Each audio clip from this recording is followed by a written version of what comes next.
Hey guys, Moteblock's back with another countdown video. A lot of you have recently been suggesting to me a really interesting video idea, which is the top 10 most forgotten places in RuneScape. That sounds like a pretty sad topic, you know? This immediately stuck out to me and I really wanted to make a video about it, so thank you to those of you who have suggested it. Let's get this countdown started.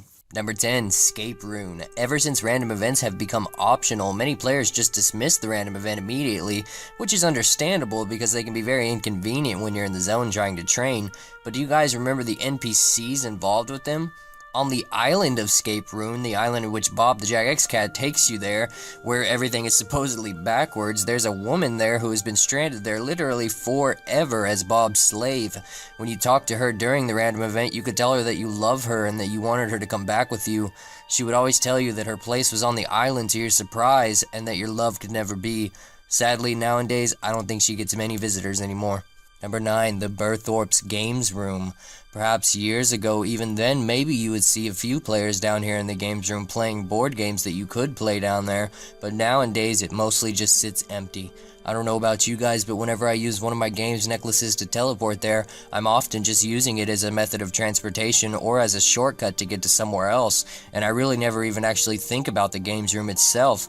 This makes me kind of feel sad that I always ignore it or don't even acknowledge or appreciate it anymore, because it really does help me when I'm trying to get to someplace close by near Berthorpe. Number 8, McGruber's Wood. A lot of players have completely forgotten about this place. It's used in treasure trails, I believe, and it's also associated with the quest's fishing contest, in which a player must gather 3 red vine worms in order to complete the quest, and the quest Plague City, where the players gather berries to make a gas mask from. After you've done these quests, you really have no reason to ever go back to McGruber's Wood, and the area is really just sort of pointless to visit. There's also a fairy ring inside of it, and you can reach this place by entering the code A1S, but really, why would you ever need to? I don't think this place will ever make a reappearance. Number 7, the Combat Training Camp. This is King Lathus' training grounds and can be accessed after the Biohazard quest, but in all honesty, why would you ever need to go here? The training camp has several level 63 ogres caged, which can be useful if you want to trade range here, and there's also a loose railing on the fence too if you'd like to pick up your arrows, but most players have forgotten all about this due to the camp's remote location. There's also some attackable dummies within the camp, but they really serve almost no purpose either. Ava's Attractor won't work here if you do decide to change range here because of the fence, and there's also some beers on the table, but other than that, this place most definitely is forgotten by many and does not have much to offer. Number 6, Dorgish Khan, the capital city of the Dorgashun tribe of goblins that live underground. This was released to players on the 20th of March in 2007 and can be accessed after the completion of the Death to Dorgashun quest. This city has a bank, a general store, an anvil, and a furnace, but you won't really find many people here. In fact, you'll probably find nobody here. This city was forgotten about a long time ago, probably because it's underground and no other quests have really revealed much about the city, and most players have long forgotten about this city and the goblins it belongs to too. But hey, in the storyline of Death to Dorgashun, the goblins prefer it to be underground and be unnoticed by man. Perhaps it's for the best then. Number 5, Tutorial Island. Don't get me wrong, absolutely every player in RuneScape has once visited this island at one time or another. However, after you're done here, you can never return. It's sort of like the initiation process into RuneScape, but it really does help you for however many more years you plan on playing this game. I sort of like to think of it as all of our players starting out as children, and the tutorial island was sort of mother to all of us, teaching us how to do some of the most greatest things we will ever achieve in this game.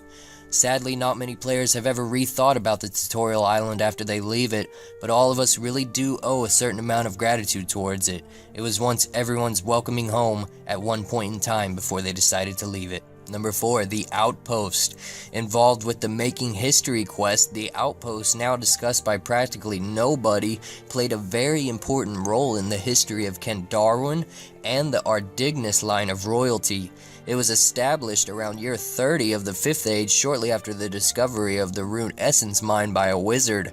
It was later on in the 95th year of the 5th Age that it was used by a corrupt group of followers of Zamorak, who used it as their base and caused chaos in Ardown. It wasn't until a group of Saradominists and the Zamorakian religious practitioners had what is known as the Great Battle there, and that there was peace later on. Many years later, King Althus, who is known to have formed the Ardown City Council, had his two sons, King Lathus and King Tyrus, split Ardown into what is known as today East and West Ardown.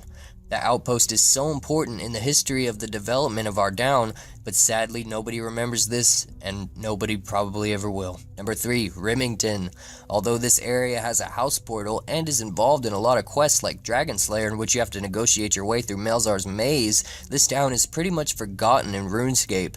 It's very small, has a general store, crafting supplies store, and even an archery supply store.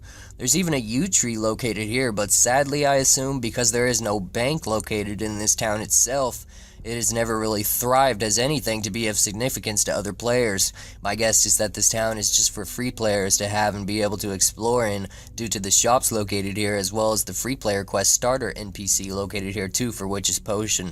This town is a simple town and pretty straightforward, and probably will never be much more than just that. Number 2, the Monk Monastery of Edgeville. Granted, this monastery is used in a lot of quests like the Great Brain Robbery, Garden of Tranquility, Scorpion Catcher, and the Curse of Zaros mini quest. There isn't much to do here. Back in the day, Pures used to train on these monks because of their high HP and low defense, and they never needed food to fight them, as the monks could heal you if your HP ever got too low. You can use a combat bracelet to teleport here, or the Lasar teleport on the Ancient Magic spell book, but other than being just that, a method of transportation or a shortcut to get somewhere else, the monastery doesn't have much to offer. And even though Pures always killed those monks, they still forgave them and would always heal you anyway. Number 1, the Champions Challenge underneath Champions Guild. Not many people have heard of this, especially new players. It's one of RuneScape's best kept secrets. The champions of the races sit amongst themselves down there, silently waiting for their challengers. However, they probably don't get many anymore. It is said to be that a challenge scroll is even more rare nowadays than a clue scroll is from a goblin. It's truly an honor to have defeated a champion, especially if you're able to beat all of them. However, the only reward you get for defeating all of them is a banner to be displayed and a congratulations scroll. This is probably, unfortunately, the most forgotten place in all of RuneScape. That's it for this countdown. If you know what I should be counting down next, post it in the comments and let's make it happen. If I didn't use your suggestion this time, don't worry, because I just might in the next video. I saved the best suggestions for use later on, just so you guys know. Also, before this video ends, I'd love to give a huge, massive thanks to Wolf for making this awesome banner for me. Check this out, I didn't ask him to do this or anything. I'll leave a link down in the description where you can find his YouTube channel. Go tell him that Mokeplock said thank you. This seriously made my day, so thank you, Wolf. You're an amazing artiste. Thank you for watching, guys, and I will talk to you all later.